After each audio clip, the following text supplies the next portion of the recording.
নমস্কার দিদি। দিদি, আমার কিছু প্রশ্ন ছিল।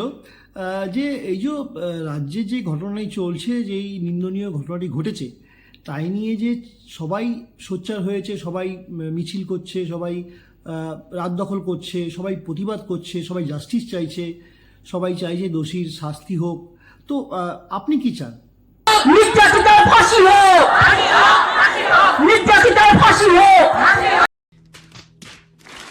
কি আরে বলুন কি? নির্যাতিতার না, সরি, এটা আমার মুখ দিয়ে ভুল বেরিয়েছে, এটা আমি উল্টো করছি।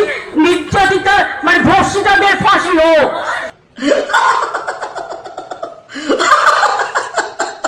দিদি, একটা কথা বলি, এই দেখছেন তো বিরোধী দলের লোকেরা কী সব বলছে।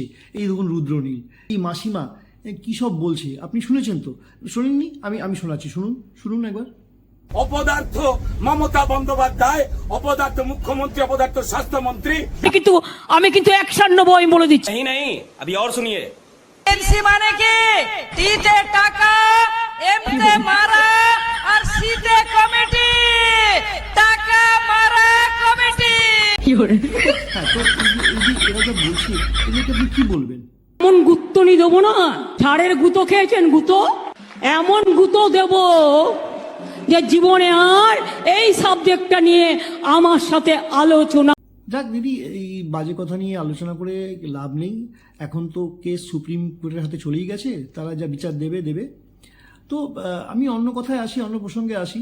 দিদি দেখুন, সত্যি বলতে এখন যা দিনকাল পড়ছে, যা দাম দর চারিদিকে বেড়েছে জিনিসের, আলু 40 টাকা কিলো, পেঁয়াজ 60 টাকা কিলো, বিভিন্ন রকম সব কিছু দাম বেড়েছে। এইভাবে পেটে ওঠা যাচ্ছে না, বুঝলেন তো? এই রিপোর্টারি করে কিছুতেই কিছু হচ্ছে না। হাতে একদম পয়সা কড়ি নেই, পুজো সামনে। তো যদি কিছু আপনি বিজনেস আইডিয়া দেন, বা কিছু কি করলে একটু এক্সট্রা ইনকাম করা যায়, যদি একটু বলেন দিদি প্লিজ। আপনার কাছে টাকা নেই, আপনি 1000টা টাকা নিন। 1000 টাকা জোগাড় করে একটা কেটলি কিনুন, আর কয়েকটা মাটির ভাঁড় নিন, সাথে কিছু বিস্কুট নিন। মাকে বললেন, মা একটু ঘুগনি তৈরি করে দাও, একটু তেলে ভাজা করলেন, একটা টুল আর একটা টেবিল নিয়ে বসলেন। এই তো পুজো আসছে সামনে, দেখবেন লোককে দিয়ে কুলোতে পারবেন না, আজকাল এত বিক্রি আছে।